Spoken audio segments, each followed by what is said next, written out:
Welcome, everyone, to the L7C Podcast NFL edition. Today, we are here near the end of the regular season, right in the heart of Christmas week, which means there's only so many weeks left before the NFL playoffs begin. We have the NFL expert, the EVP of the L7C, Justin Akenda. How are you doing today, sir? I'm good. Happy holidays. Christmas Eve on a Tuesday. Can't beat it. Christmas Eve on a Tuesday, Christmas on a Wednesday, then most of the nation back to work on Thursday, unless you got the time to not go back. I ain't going back to work till New Year's Eve. Hey, that's the best way to do it. it'll probably be a fucking half day because ain't no schools buying no shit on New Year's Eve. That is the best. That's the best way to do it. That is the best way to do it. But Justin, man, like I said in the opening, not that many weeks left. It's do or die for a lot of teams. Last 2 weeks.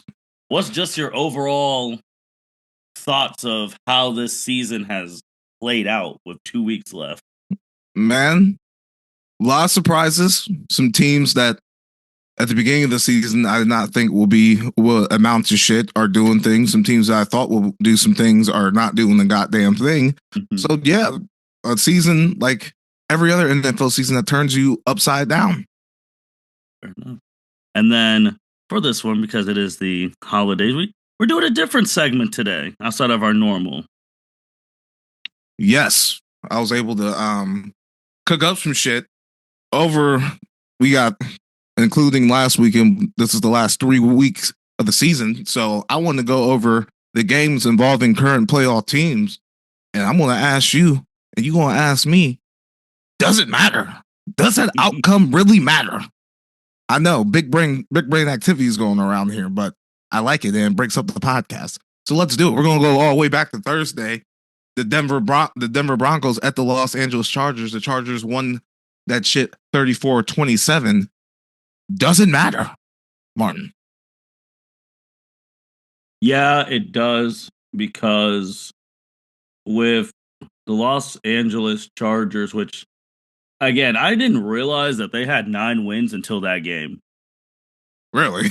Like, I knew they were, like, doing all right. It's just because of who's at the top of their division, who's only lost once. But it's like the Chargers, in their first year with Jim Harbaugh, more than likely, they're going to be in doing some things in the playoffs. So I think that's it. For me, it matters more for the Chargers because it shows how important a head coach is. Because roster, obviously they lost a lot of people and they got some new people. Herbert's there, the main person. You took out the last coach, inserted Harbaugh, and they went from that monstrosity they were last year to a 9-6, probably about to be 10-6 by the end of this week. 10-6 team in the playoffs. Like, they showed me how much coaching matters. And the same thing with, on the other side, when the coach actually cares about their quarterback, because Denver, they've had one of those teams that we didn't expect anything really much of. They've had a bounce back year because they're also 9-6. So it just showed me how much the coaching and quarterback connection truly matters and how quickly you can change in the league. Yeah, this was also my most important outcome of the weekend because it kept those bullshit teams like the Colts, the Dolphins, and the Bengals alive in the AFC. Yeah. it kept them alive. And Cincinnati plays Denver this week in Cincinnati. And if shit can break their way, they might still have a chance of sneaking up in these playoffs, which is absolutely insane to even fathom on how their season has been going, about how their defense has been playing. But yeah, the Bengals are still alive. The Dolphins are still alive. They got a win against the 49ers at home this past weekend. Mm-hmm. And the Colts are still alive mathematically after beating down on the Titans this weekend. Yeah, those are the few teams in the AFC that are alive at this current moment. I'm getting it. Denver will be the current 7th seed right now, with the Colts 8, Dolphins 9, Bengals 10. The Colts have the tiebreaker over Cincinnati, Miami over win percentage in AFC games, and the same goes for Miami over the Bengals in conference games. Okay, okay. I like it. I like it. That was a good one. That was a good one. We'll see how that goes. And then, speaking of the team, reason why I didn't think the Chargers were winning that much because this team has only lost one is in their division. The Chiefs, they just played literally on Saturday. Going to be playing again on Christmas Day. They beat the Texans 27-19. Justin, how are you feeling about the significance of that game? Uh, doesn't matter. Doesn't matter. The Chiefs did what they did. Have done what they've been doing the entire season. The Texans made too many mistakes. CJ Stroud, two turnovers. Early in that game, couldn't dig themselves out that hole. Tank Dell getting injured really hampered the offense because early in the game he was the one really moving the change. I feel like Kansas City did a good job containing Nico Collins and Tank Dell was getting his in that game. And once he went out, Texans really couldn't move the ball, and the Chiefs just keep stacking up wins like they've been doing all year. I really don't think it matters. The Chiefs are going to win the AFC West and maybe have the top seed in the playoffs, and the Texans are probably going to be locked in to the 4th seed because the AFC South is dog shit. So, yeah, this is firmly in the camp of not mattering. Man, what you talked about, because Tank Dell, now he's out for the year. The only pushback I would have on that mattering is more on the Texans standpoint, because at the beginning of this year, a lot of people, including myself, thought the Texans were going to make that jump. They were going to be contending against the Chiefs for the title with all the additions that they had. And I don't see anyone picking the Texans to even make it out the first round of the playoffs. So compared to season expectations to now, they've fallen short. They definitely have, but a big chunk of that season was without Nico Collins. It's been a big chunk of that season without Nico Collins. I think it honestly just points to Texas just being 1 year away. CJ Stroud has had a little bit of a sophomore slump, even though the numbers are not too bad. It just hasn't been as good as it was last season. And I think losing that game against Detroit after Jared Goff has 5 turnovers left a bad taste in the mouth. Like that's a tough game to go out and lose and recover from. Honestly, when you win the turnover battle by 5 and still end up losing the game. True, that is true. I'll just say with the Texans too, because they're, even though the sophomore slump, unfortunately, their window will close when they pay CJ. Yeah, third season. He could take a team friendly deal and help them out, but they don't gotta pay him yet. He's still under a rookie deal. Probably it's best to pay him as soon as possible if you know he's going to be your guy. But you're still 2 years away from that, so you still got a lot of time to stack a team around him and make a run at it. Fair enough. Next one up, we got the Steelers and the Ravens. We AFC North rivals, even though the Steelers have won, I think it was like 7 out of the last 8 before this game.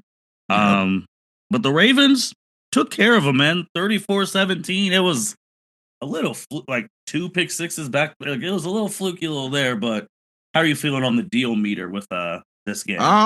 It's a big deal for the Ravens. They can winning that game is opened up for them to win the division against it opened up for them to win the division. So that is good for them. Going to the game. It was a close game, but that pick 6 Russell Wilson threw right after Lamar Jackson threw a red zone interception really sealed the deal. And they also haven't been beating Pittsburgh. So that's a good confidence boost for them. Derrick Henry got his once again. Lamar Jackson, hey, don't sleep on him stealing this MVP. I know Josh Allen's been lighting the world on fire, but Lamar Jackson got similar numbers and not as bad a record. And if he ends up winning the NFC North, I feel like he can win back-to-back MVPs. But yeah, this is definitely a big deal for the Ravens being able to still get that home playoff game by winning the division. I agree for the fact that this game and the game after put Lamar back in the MVP conversation, because 2 weeks ago it was Josh Allen by a huge landslide. Now they're having the discussion like, oh, was Lamar ever out? Like, we took him out I forgot what was the game that they took him out of the MVP discussion, and then it was Saquon, and then now it's been Josh, and then it was the Eagles game. Yeah, the Eagles game, and then now Lamar right back in it. So I think that's for him to win that. But I will say with Lamar that currently right now he still has, knock on wood, a long career. But currently right now he's the only multiple time MVP with 0 Super Bowls. So you got to get one. You do not want to be in that You do not want to be the only person ever in that category. It's still early to be talking about that. We still got to figure out how the Ravens end the season. They got Houston this weekend that we're going to preview, and then they end the season with the Browns. So I'm just saying, just ahead of just putting it ahead, because that's gonna these voters they'll think about that these next couple times for MVP if they go and flame out again in the playoffs. I mean, but all right, the two front runners. I did want to talk about this. The two front runners, they both have had a lack of playoff success. We talking about Josh Allen and Lamar Jackson. I know Josh Allen hasn't won an MVP yet, but we talking about the same. We talking about the same thing. Mahomes is taking everyone's lunch in that fucking conference. But go back. Just go back. Listen to the first place. You laughed when I said that Josh Allen was going to win MVP on the very first podcast. I was like, as long as he plays good, he already has the story. His wide receiver left.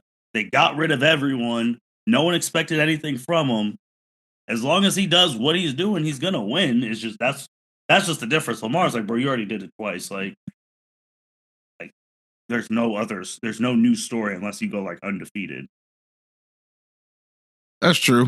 From a story perspective, I don't want to litigate Lamar's playoff success right now when the playoffs hasn't even started yet. It hasn't even started yet, and we see how the Chiefs have been playing. We're going to preview the game tomorrow a little later, but obviously the Chiefs have been, skating by. So if there's, I know we fucking said this last year, but if there's any time to get them, it's now.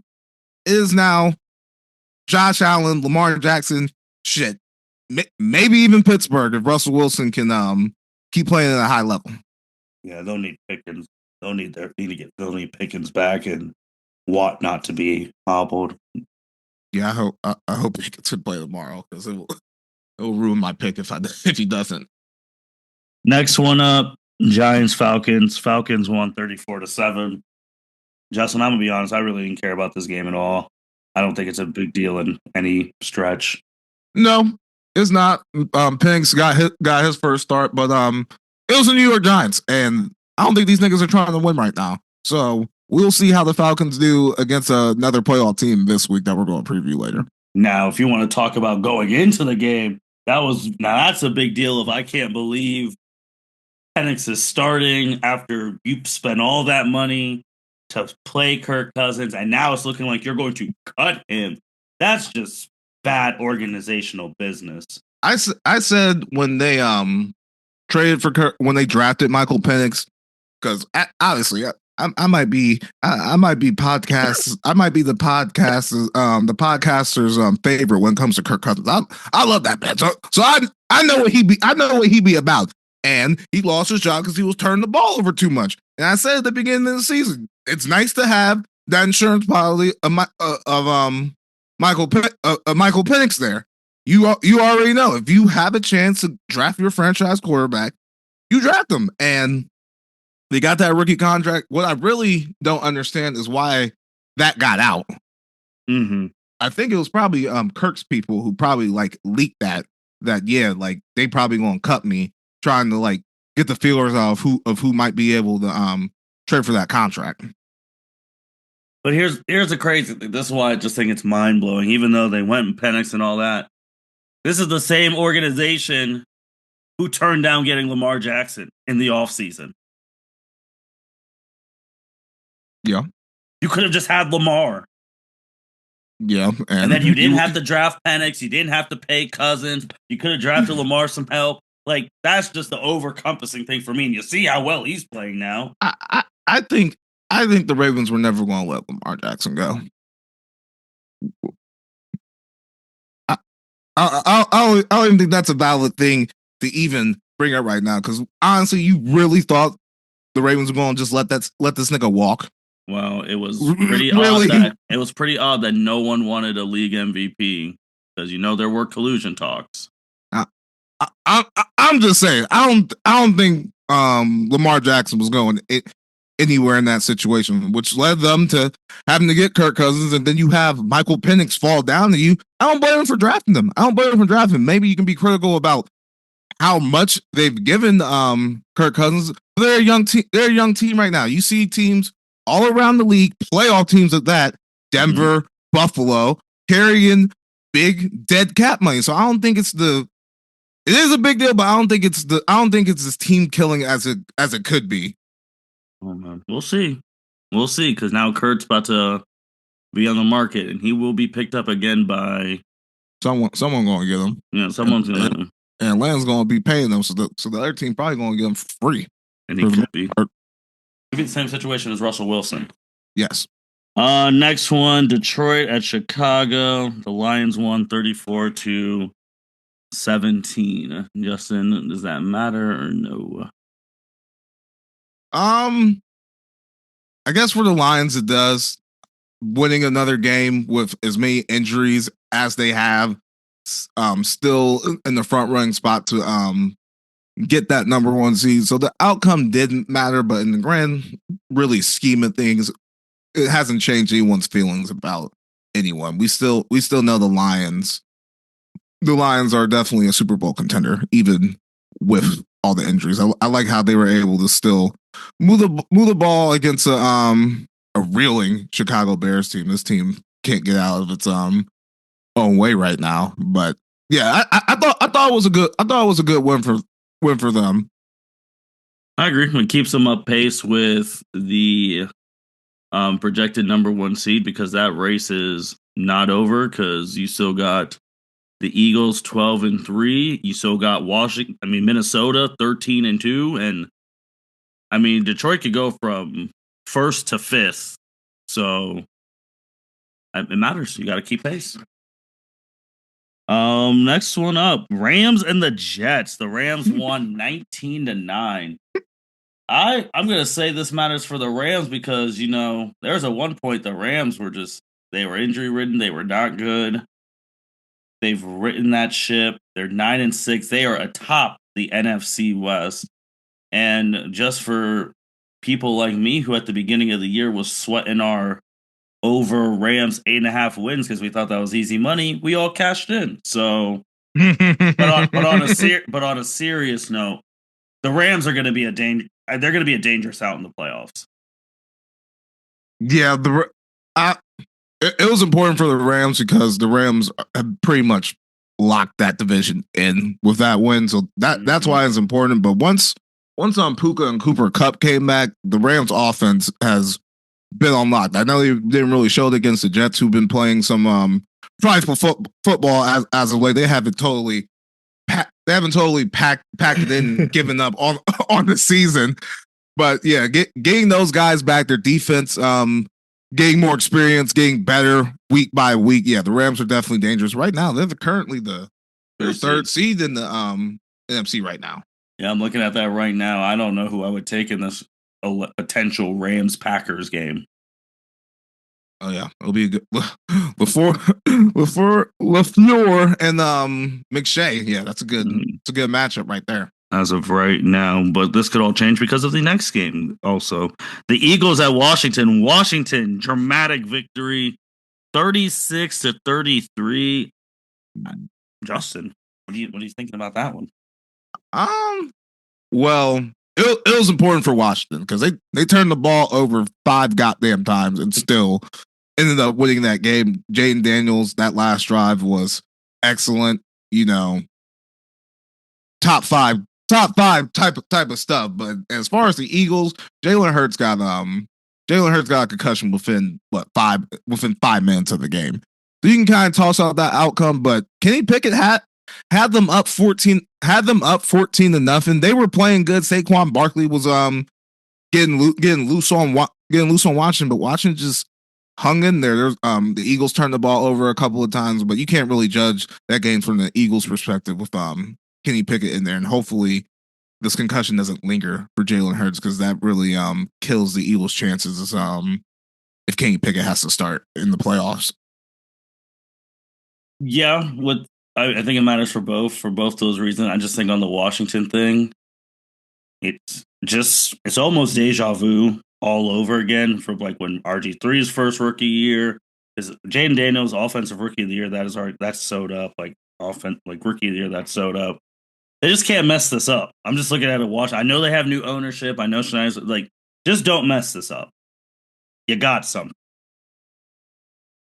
You got the pieces with somehow Scary Terry has now been unlocked. Now that Jaden's there, Austin Eckler, all them Bryant, like they're all doing like they got something. First of all, Scary Terry, he one of those guys where it don't matter who the fucking quarterback is. He gonna get his now. That man gonna get his. Well, I don't know how that offense. I mean, I know Sam Howell threw for like 4 billion yards last year, but they weren't winning. Now they're actually those yards matter. Yeah, but I'm just saying, Scary Terry, that man has not had a quarterback in his career, and is still a top guy in this league. Puts up numbers, underrated as fuck. Mike Evans type of stuff with Terry McLaurin right there. Yeah. Next one, Vikings at the Seahawks. Vikings win that one 27-24. It matters for everybody because the Vikings, everyone thought they would just die down. They are 13-2. They could get this. There is a way they can get this one seed. Seattle now is on the outside looking in, still trying to get in the playoffs. So it's a monumental game, like for both squads. What are your thoughts? Yeah, that was a huge game for both teams. The Seahawks really needed to win that game to be in the driver's seat to win the division because I know they ended the season playing the Rams, which would have been for the division at the end that won this game. So it's a big L for them. The Vikings have won 8 straight games. These motherfuckers have not lost since Halloween. Mm-hmm. Yeah, the Vikings are as high as it gets. Justin Jefferson, Jordan Addison those two. That might be the best wide receiver duo in the league. Yeah, I'm saying it. Yeah, Jamar Chase, T. Higgins, y'all all knows because Justin Jefferson, Jordan Addison. I've been so impressed with him watching him the past month. He's taking the leap.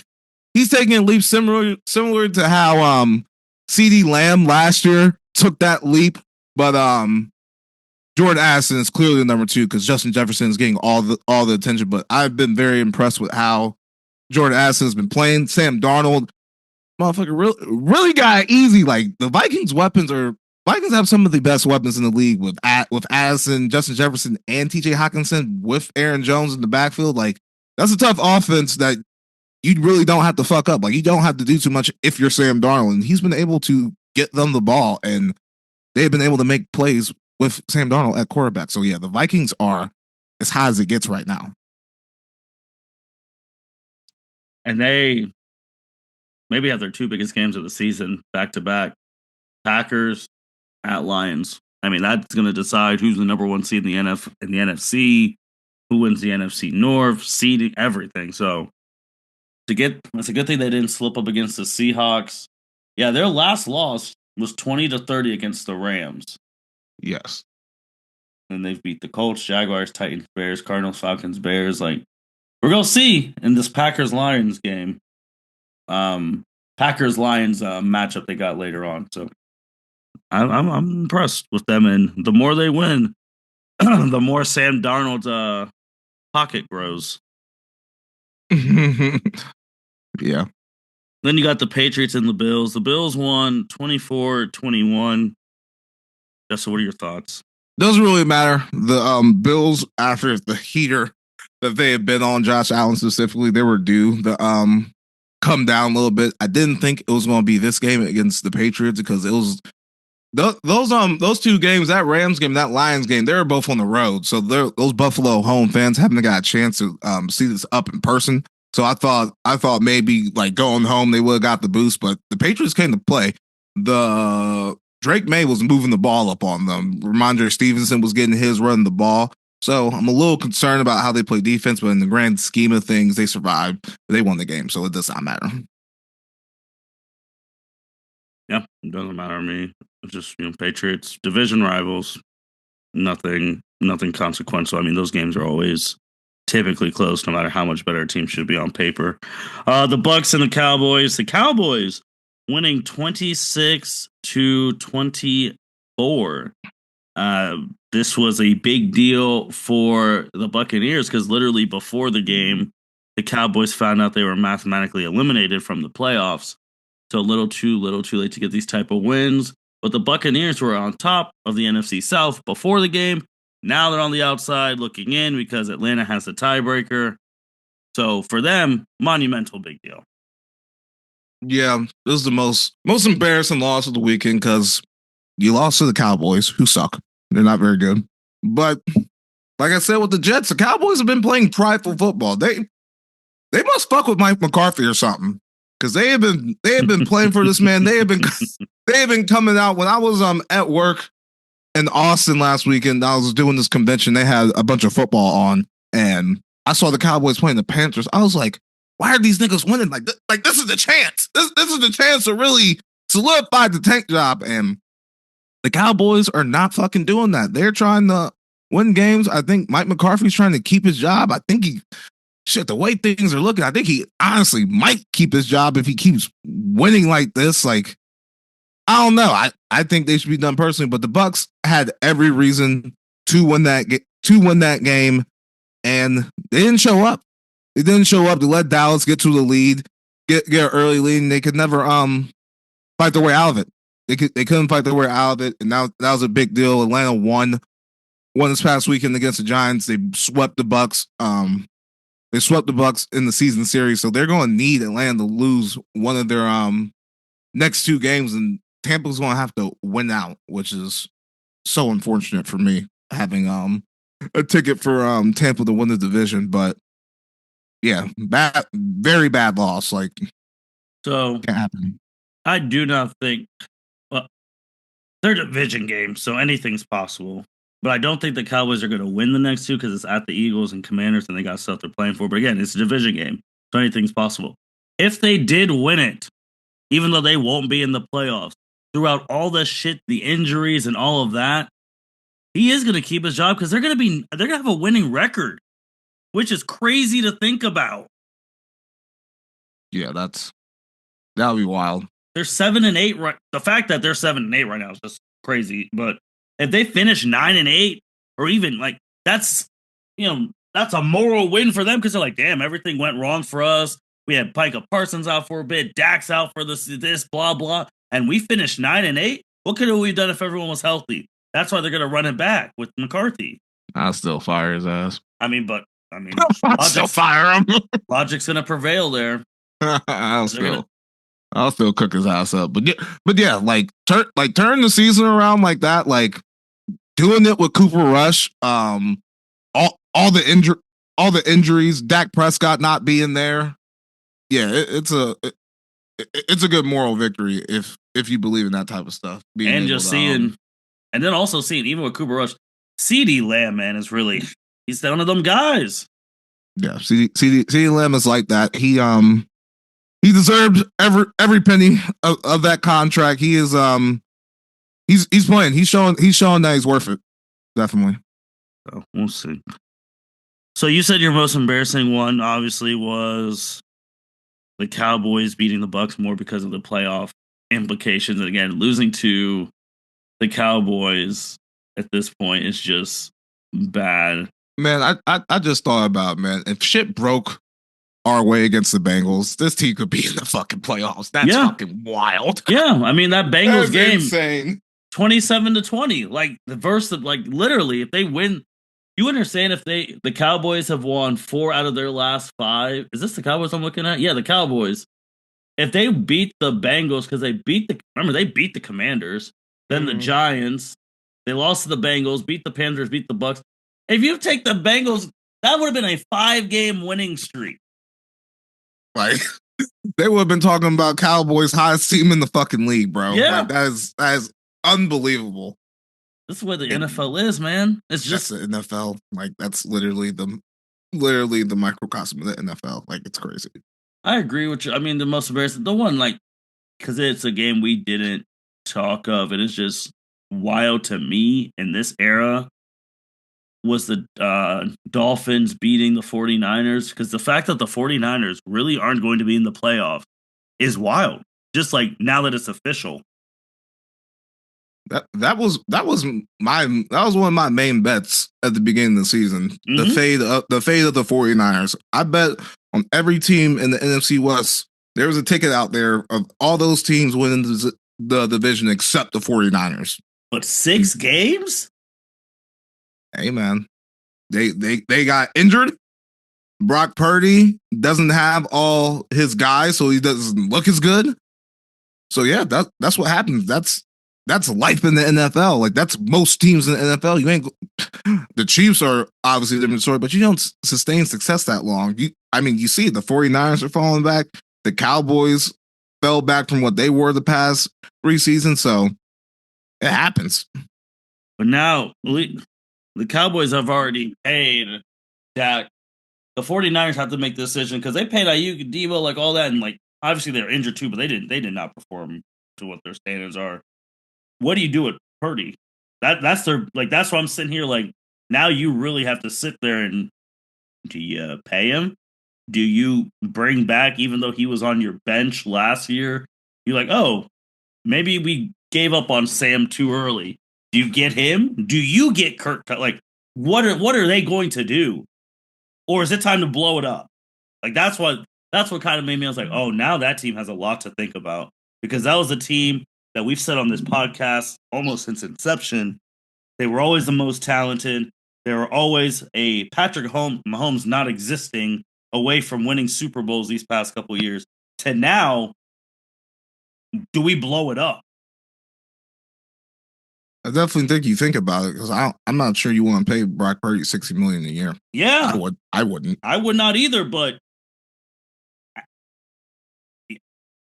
you got rid of Jimmy G to basically get Jimmy G. Right.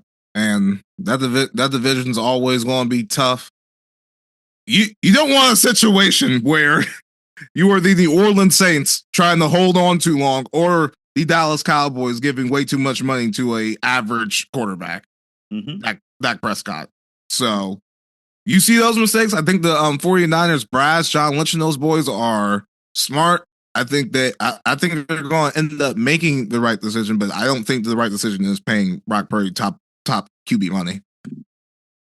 I'm gonna be very interested to see what they do with that. And that's what I was just thinking as a loser, like because now their whole organization needs to look at themselves and they're gonna have a long off season because they are not used to having a long off season. Justin, any other embarrassing ones that you wanted to re-talk about, hash out, or you preview some of these games? I mean, doesn't matter. We do have to talk about a little bit of the Monday night game, Saints at Packers. I don't think it matters at all. The Saints are a mass unit. That team is not the team you would envision at the beginning of the season. And a lot of them are hurt. Like no Kamara, no Olave, no Shaheed, no Derek Carr, no Taysom Hill. So that outcome wasn't that surprising. Them not being able to score one time. But it's just crazy that the amount of trash that has happened this year. It is the Saints, the first team this year to be shut out. And there's been some bad when beginning the Bryce Young Carolina, like even they were able to get a 3 points like before he's had a resurgence. Like it's just wild. I'm surprised the Titans haven't been shut out. That's crazy. Yeah, 0. The Saints first one at the end of the year, but it is what it is. But Justin, they got some holiday games going on. I mean, we just had some games. We've got Wednesday, Sunday, Monday. Now, again, here we are, Christmas Day, 2 games, both on Netflix. So if you do not have Netflix, you need Netflix to watch these games. The Chiefs just steal them. I'm so sick of promoting these people who aren't giving us money. The games are on stream, and if you don't have Netflix, Mev Streams got you. I'm just saying. Well, hopefully the streams are good. You got the Chiefs and the Steelers. Justin, this is at the Steelers. Is this at the Steelers? Yeah, it's at Pittsburgh. Okay. I'm surprised the NFL didn't want it to be at Kansas City on Christmas, but Taylor there. I mean, I'm just surprised. Justin, who are you liking in this? Both teams have already clinched playoff spots. Pittsburgh is can still win the AFC North, obviously. Kansas City, the AFC West is already locked up. Like Kansas City now is just playing for this number one seed. What are your thoughts on this one? Who you liking? So Kansas City has won the last three matchups in this series dating back to 2018. The Chiefs are when I was researching about 2 hours ago, it was KC -3. They're now consensus 2.5 point favorites. Steelers aren't trying to go 0-3. They're in hardest part of the schedule. The past two games at Baltimore at the Eagles didn't turn out well for them. They got the Bengals.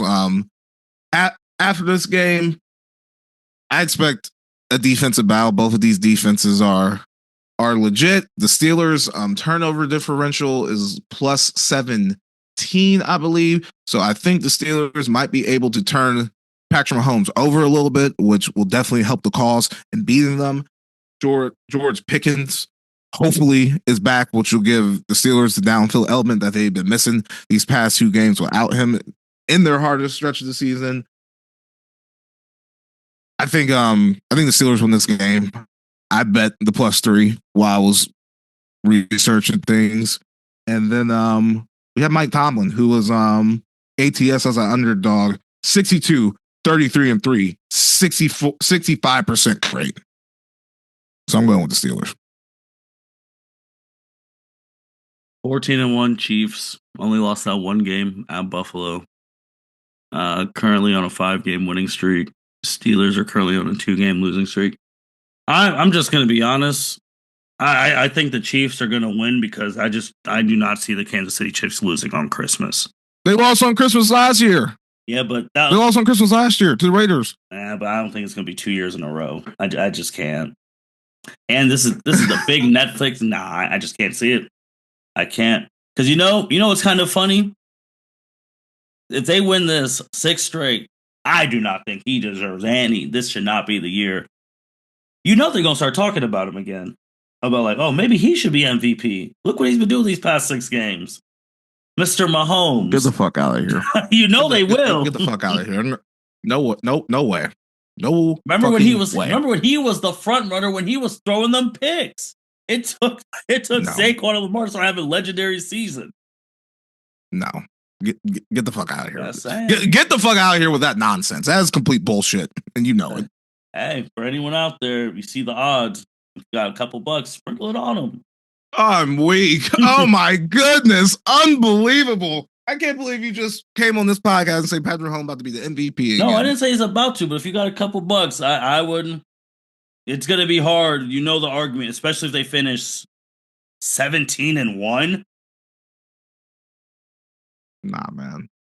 Nah. I mean, I could make the case because the injuries they dealt with, their line sucks. Mm-hmm.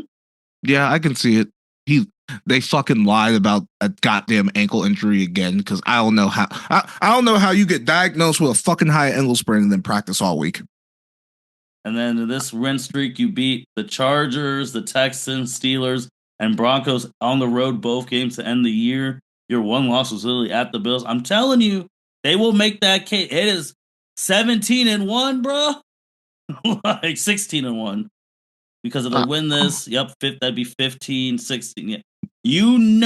I'm not saying he should win. I'm not, but the argument is going to become louder.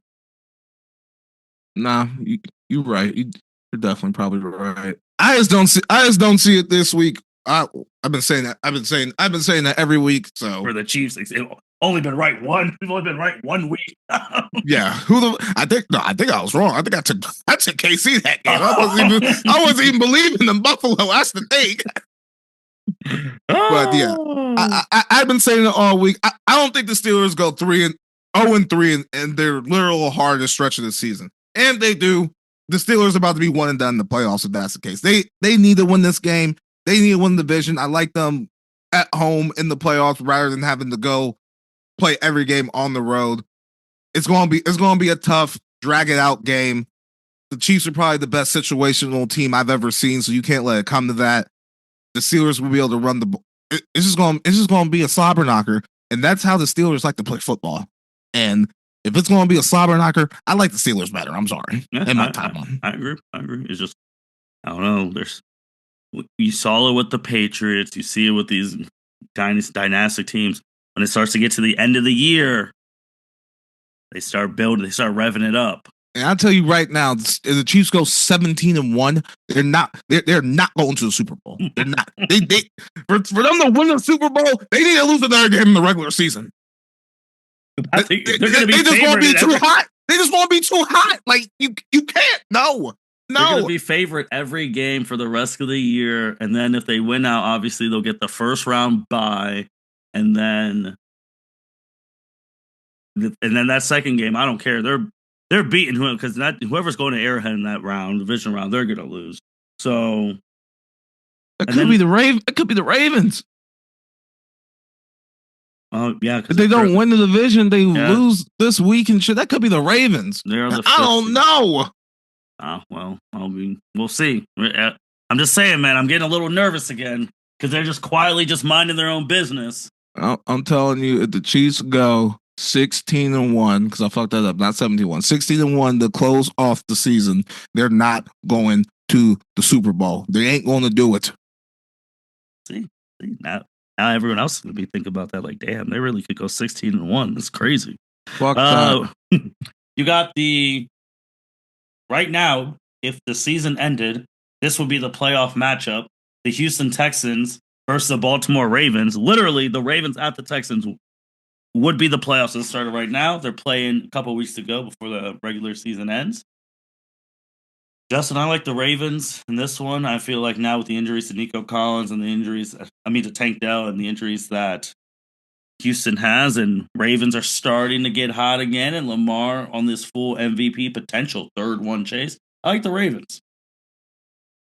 Yeah, I bet the Ravens doing research this morning. The Baltimore has won the past 5 matchups in this series, and 4-0 since Lamar Jackson has been playing quarterback for them. If the Texans have any possibility of winning this game, they're going to have to be able to run the ball. But the Ravens have shown that they can get out the fast starts. So if the Ravens get out to a fast start and this game's 14-0 or something, and they can't run the ball, that's where the Ravens strive. They can get pressure. The secondary has been playing better, and they really only get shitted on when they have to play the Bengals and Burrow. So we're good there. I don't think CJ is going to be able to really get anything going passing. I don't think they're going to be able to run on the Ravens.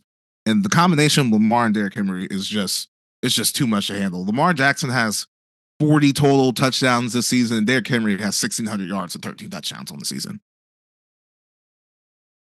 That's crazy. I think the Texans have a hard time stopping that, and the Ravens they got more to play for. They can win their division still. The Texans are locked in, and they're probably locked into that 4 seed, and they're probably going to lose tomorrow. So they're definitely going to be locked in to that 4 seed. Then next up, you got the game within the division at the beginning of the year. No one thought would be the best division in football, but they are the top 3 teams. You got the Packers at the Vikings. To say that there's a lot on the line is just an understatement. I mean, there's just a lot on the line. Packers just saw them. They blanked out the Saints. I do like the Vikings at home here because they are just hot right now. Like every offense, defense, special teams. I like the Vikings in this just because of the home field advantage. Yeah, everything in my body wants me. Everything in my body tells me to pick the Packers. Literally, the past 5 matchups since 2022, September 11, 2022, have been Vikings, Packers, Vikings, Packers, Vikings. They just keep flip flopping. They played earlier in week 4. Packers were ended up being 2.5 point favorites before we really knew how good the Vikings were. And there was a point in that game where the Vikings were up 28-0. The Packers ended up making a game of that because Vikings only ended up winning by 2 points. But like I said, everything in my body tells me to pick the Packers right now. If they clean, Jordan Love threw 3 picks in that game, so if they can get off to a better start and not let the Vikings get get such a lead, I think they can win. I think they can win this game. It's been a trajectory, but like you said, being at home, the Vikings have one of the toughest home environments in the league. Every time they're on red zone, every time I get a chance to watch them, that crowd is literally going buck fucking wild. Like I know it's loud as fuck in there, and I just I love the Vikings weapons with Addison and Jordan Jefferson and Hawkinson with Sam Darnold getting the ball. Everything is telling me to take the Vikings. I want to. I gotta see what the line does. I gotta see what the public says the professionals are doing in this game because I really want to bet on Green Bay. And you know, fucking I want to pick them out. And the Vikings have won 8 straight fucking games, so they're fucking due to lose. Fair enough. Fair enough. Okay. Next one, another one, playoff implications. The Falcons at Washington. So now you got a Michael Penix versus a Jaden Daniels. Justin, who you liking in this? Yes, this is the Sunday. This is going to be the Sunday night football game. Falcons at Washington. Falcons in the driver's seat to win their division. I think it's going to be. I'm really not sure who's what the winning game. I'm interested to see how Michael Penix plays. The Washington's defense is not very good, so I expect him to get going a little bit on Dan Quinn playing his former team, the Washington head coach. I think it's going to be a lot of points in this game. I think very little defense will be played. It's going to be highly entertaining. The Washington's run defense was really not that good. Saquon really got it going against them. Atlanta, at the end of the day, they want to run the ball. Mm-hmm. I selfishly, for my Tampa Bay division winner pick, need Washington to win this game. So, bet wise, I'm probably going to take the Falcons getting 4, but I think Washington wins this game. I just think they're the better. I don't know if they're the better football team, but I think they have the better quarterback and coach right now. I think that's going to end up being the difference. Who's favored? Washington in this, right? Yeah, Washington is 4-point favorite. All right. Well, in terms of NFL logic, I've picked 2. Were the Vikings favored? The Vikings are favored, yes. Yep, I've picked 3 favorites. It's 1.5, but yeah, it's a favorite. I've picked 3 favorites in a row, which means one of them has to not be true. So I'm gonna pick the Falcons on this one because it's just the way. 4 straight favorites, nah, that is not going to happen for me. But in all seriousness, picking off vibes, I love it.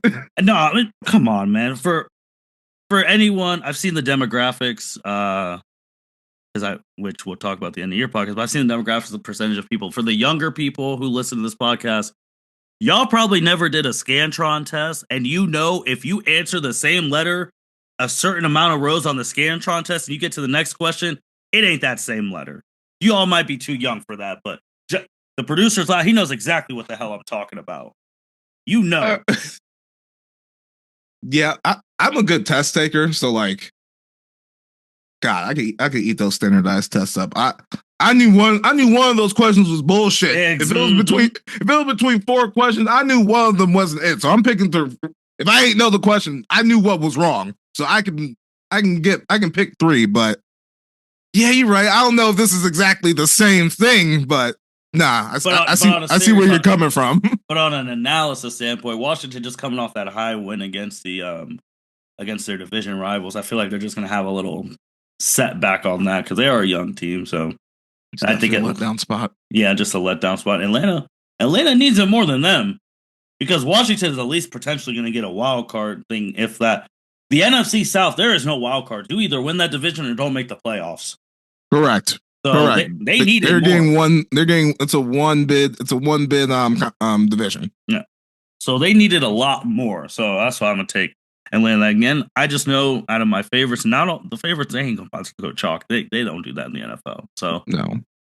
But no. We'll see. We'll see. I just feel like they need it more. So, all right, this is some wow winners and losers. Justin, how many do you got, and who's a winner? Who's winnings? Who's a winner or winners? Who's a winner? Man, I had so much time to actually look at the football. I haven't even thought about winners and losers, man. I mean, they could be in football.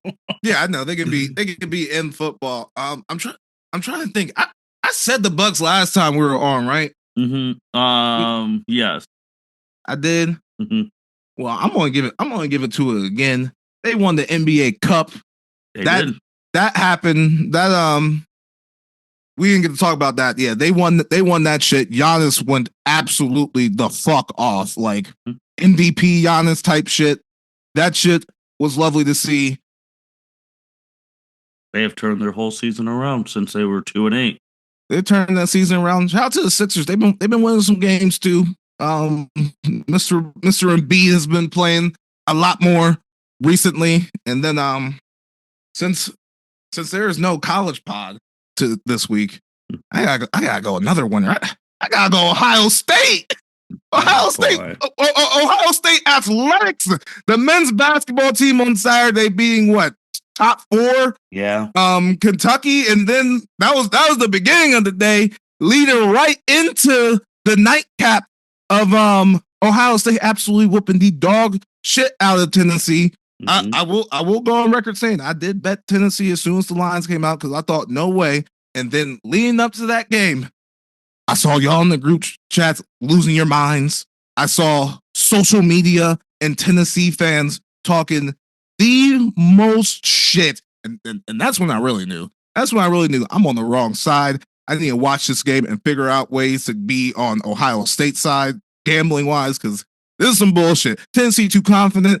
Yes, they packed out the shoe. They had what, 40, 50,000. Half those people in there were Tennessee fans. So that was no bullshit, but they were talking way too much. They're talking way too much shit for like the team that they have been, to think that after all the noise going on with Ohio State, because yeah, that noise was real.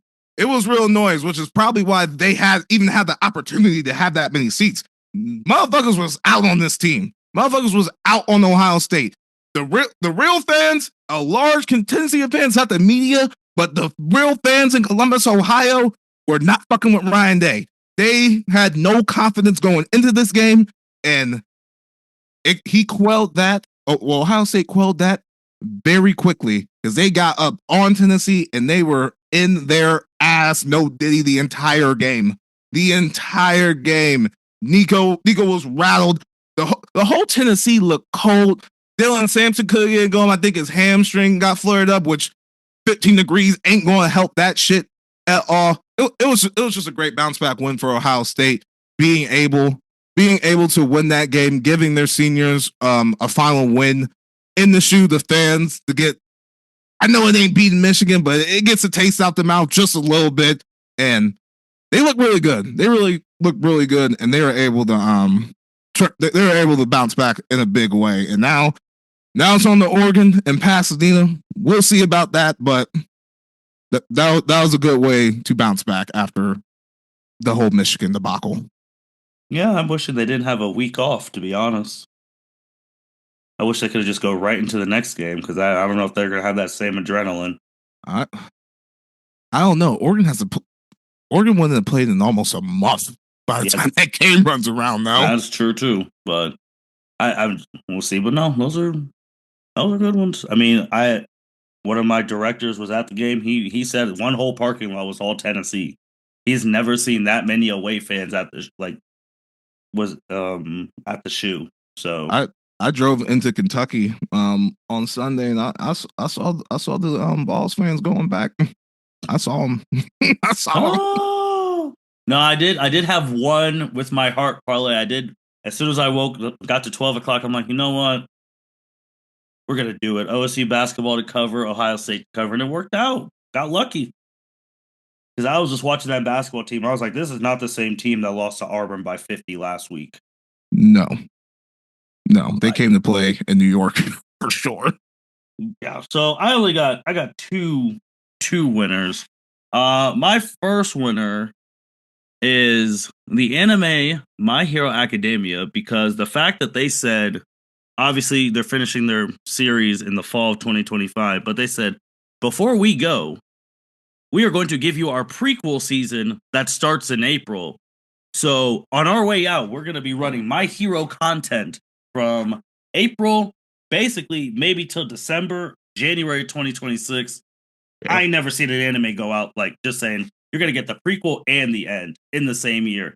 And we may drop a movie too. So shout out to them. They're going to be getting their bucks, probably doing that to, compete with their generation rival Demon Slayer because they're having a movie in 2025. But shout out to them. The other one, a lot of people you may not know, my real winner is Katie Schumacher Calloway. You may not wonder who the hell that is. Katie Schumacher Calloway is the Penn State head volleyball coach. Penn State, they actually do win in other sports. They just won. They just won the 2024 Women's Volleyball Championship. They are second all time in volleyball championships, only trailing Stanford with 9. And this, you're wondering like, why? Okay, they won the championship. What's the big deal? Miss Schumacher is the first women's coach ever to win the NCAA Division One volleyball title, and you're probably thinking like, all right, that's cool. And the real kicker, she did all of this while currently battling stage 2 breast cancer. If that ain't the winner of the whole since we've been gone, I don't know what is. I didn't know about the breast cancer and shit, but I did know like that Louisville Penn State matchup was like the first time two lady head coaches made it to the national title in volleyball, which is mind blowing. Like mind blowing to think about. But yeah, good for Penn State. That's a record crowd at that Yum Center at Louisville. Yeah, so but I had to throw in there. All right, Justin, how many losers you got? Just going off the cuff. Indiana football. Oh, come on, man. oh my God. Oh, stop. If this was an SEC team talking the cash shit that Indiana has been doing, you would have been on their ass. Who the hell do they think they are? Kurtson, they talking about, yeah, when it comes to top 25 teams, we whoop their ass. Like, we beat their ass. And then nigga had to go back to 4 years ago at fucking James Madison to even bring up a second example. Get the fuck out of here. You got what you deserve against Notre Dame. That is patently ridiculous. I don't want to get in the conversation about them being in, but them, if they should have been, they shouldn't have been in, because that shit's honestly mind-numbing. Like, it's not big brain activity, so I don't want to get into that. But Indiana, like, who do you think you are, Kurt Sinelli? Like, you are Indiana, the losingest franchise in FBS. You take your best season of all time, you get back in the lab, you figure some shit out. But you have no reason to be talking shit about anything. Nothing at all. Get the fuck out of here. Any other people? Nah, that's it. You're not gonna put your Lakers in there getting swept by the Detroit Pistons? No, but I did watch that game, and I was kind of rooting for Detroit because I have their over and win still, so that wasn't the worst night for me. Oh man. Okay, all right. I have two. One, since it's been a while, Doug Gottlieb, because you were yapping at you yapped at Schefter, and then he yapped at you back, talking about your losing streak, and then you had the nerve to say that you don't play. You don't want to play Nobody You because that's a waste of your time. You guys are going to win by 20 anyway, blah, blah, blah. And then you proceed to lose that game. And then you proceed to lie and say you did not say that quote when it is recorded all over the world. That's just embarrassing. And you still do your talk show. I don't understand. Like, if you're going to be a head coach of a college basketball team, you need to be 100% in. You shouldn't be doing your talk show. I don't understand how he's able to do both, bro. That shit don't make no sense. No, it makes no damn sense. Makes no sense. But That's just embarrassing. At least don't do it there in the season. Like, he is in season, like, Mm-hmm. running his mouth. You know how people be getting on, like, players doing their podcast during the season. Like, that No, shit coaches is shouldn't either. Coaches just should not crazy. either. But that's just bad. And then, because you went on the Ohio State thing for the winner thing, which is fine. I'm going to go the opposite end because this Kurt Herbstreit has been getting smoked. Look, I did not know until yesterday at 2:30, that this man, Kurt Herbstreit, is real life friends, like real friends, like texting, like with Ryan Day. Okay, that would have been information to know. I was like, all right, now I want to know why you say the things you say, blah blah. But the man has alienated his own fan base because, for people, he went to Ohio State, talking about the lunatic fringe, blah blah blah, and he is now talking in a way that he's trying to group any person who cheers for Ohio State into the stupid Ohio State fans who threaten coaches' lives and who got Kyle McCord kicked out of town, those idiots, which is not the case. And it's just a fact, like, look, bro, on the broadcast, that is not the time and place to say what you were saying.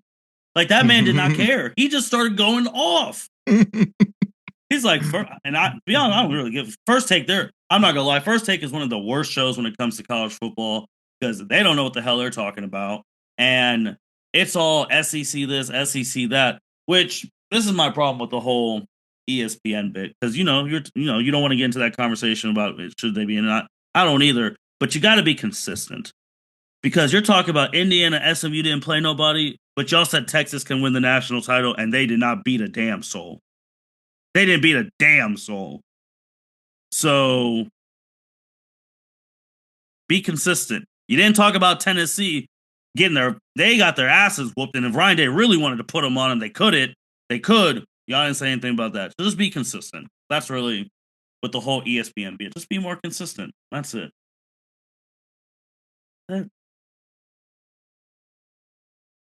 Yeah.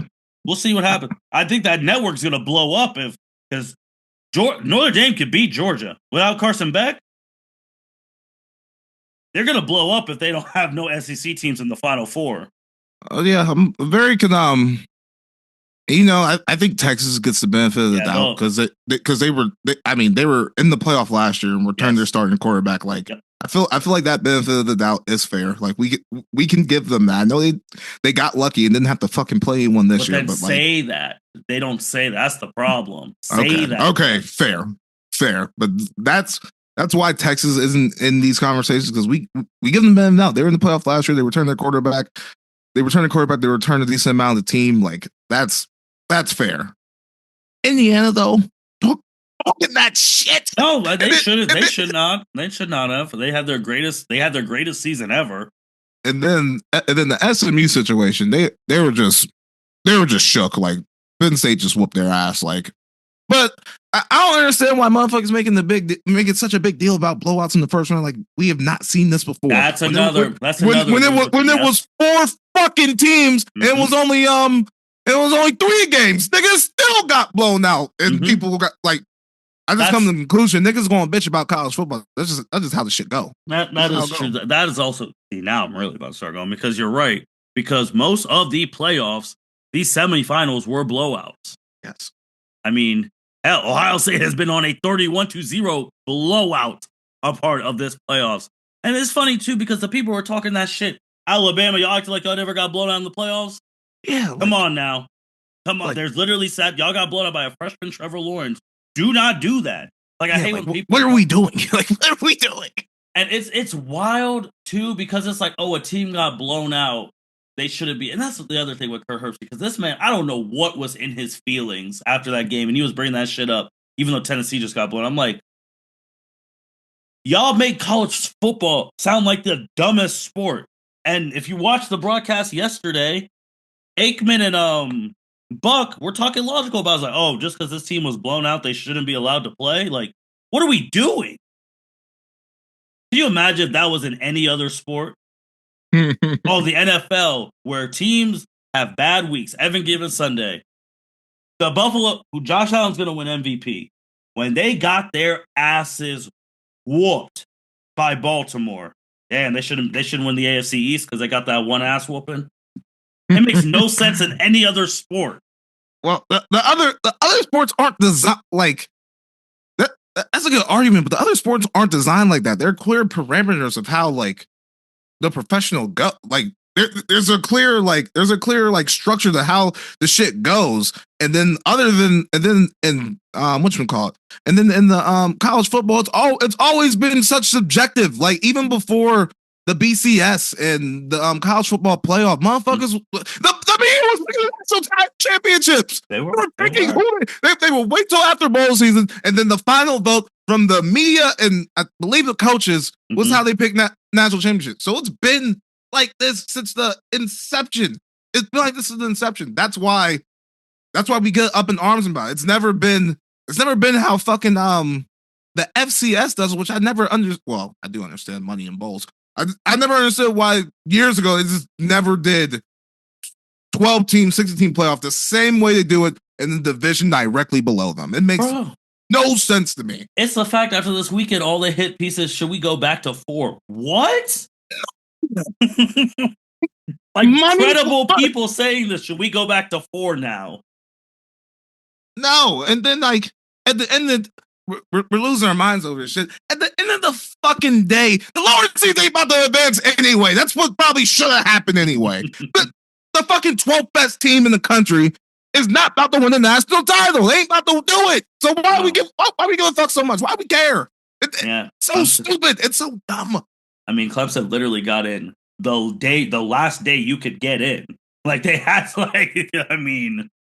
and they had to go against Texas. It's wild because I'm just sitting here seeing I'm like, what are we talking about here? And then people like Lane Kiffin tweeting out, but then when his conference got smoked, he hasn't tweeted since. It's just like, just losing their mind over blows. It's like, y'all, this happens every year. Happens all the time. It's fine. Y'all don't remember when Jalen Hurts' Oklahoma got the dog shit beat out of him by the LSU Tigers? Y'all don't remember that? Like, there's been blowouts. You could look, maybe the past 2, we've had some good like, if you look, almost all the semifinals, they are blowout. It just happens. It is fine. Like I'm telling you, Alabama did not have a leg to stand on losing the way they did. And then if it would have been close against fucking Oklahoma, fine. But you got your ass whooped in Norman. You got your ass whooped against a dog shit Oklahoma team. You don't deserve to be in. You don't. And I don't think South Carolina will rub the Penn State and beat those niggas either. No, not that environment. It don't matter. Like it literally doesn't matter. You put those put Ole Miss in. They will fucking lost again because they lost to a dog shit Kentucky team and Florida. Even though I think Florida's pretty good, but that's besides the point. They ended you want to talk about? Almost did the saying. Well, that's what the Cowboys are trying to do. Yeah, like this Napier, because Napier. I mean, again, he saved his job and don't get screwed. But that's the thing. It's just wild. And the discourse. If these Elite 8 games, because there's probably going to be 1 or 2. Someone's going to get blown out, and the discourse will be back all over again. Because I just can't believe we're like, after 1 year, should we go back? I was like, what? I mean, it's not going to happen. They're going to be losing out so much money. Even though there are blowouts, like having those home games was electric. Like every home team won, and that was another reason why I changed my mind on Tennessee too. After watching that show, I'm like, oh, these motherfuckers can't go up into these. The only team that really had a chance was Clemson, and they cut the lead. They cut the deficit down to 7 in the fourth quarter, and still ended up losing. So that was the only really competitive game. But Indiana going to Notre Dame, that was a wash. SMU and Penn State. SMU just didn't have the bodies for real, and then Tennessee and Ohio State. Nigo too young, and those boys were cold, like for real. Yeah, and Ohio State had everything to lose, like because it was either the city was going to be partying, or there was going to be a riot. There was no in between. Yeah, you're absolutely right. People's coaching, their players and coaching lives were literally at stake. They just had no shot. That's nah, bro. That's like the villain. That's like the villain coming into the Leaf Village after Naruto beat Pain. You have no shot. Like it's just not for you. Yeah, and then like I said, those Tennessee fans were talking they weren't talking about what the fuck they were going to do on the field either, which was also pissing me off. Y'all on Twitter talking about Needle and North. We up in Ohio State. We up at this shoe. We taking over this shoe. How about you win the fucking game? How about you think about me doing some shit on the field? Get the fuck out of here. That's all y'all can fucking say. I was like, ooh. Can't confirm. People said that to my director to their face. Like, are you gonna be mad when we throw y'all goalposts in the lake? Can't confirm. They came in here ready for smoke. God damn, it was fucking. That's what turned me off of Tennessee. I was, I be fucking with Tennessee, but I was like, bro, y'all are fucking. Y'all ain't about to come up here and do this shit with the way Ohio State has been feeling the past 2 weeks. It's wild. Well, with that being said, man, thank you everyone for listening to the L7C podcast. Enjoy your holidays. Enjoy your Christmas Eve, New Year's. Enjoy it all with your friends, family. Watch football. Watch NBA. Watch it all. And we'll be back soon. With that being said, L7C podcast. I know. Thank you for listening to this episode of the L7C podcast. Be sure to like, rate, review, and subscribe to the channel. Follow us on all social media platforms, and we'll be talking to you guys soon. Take care.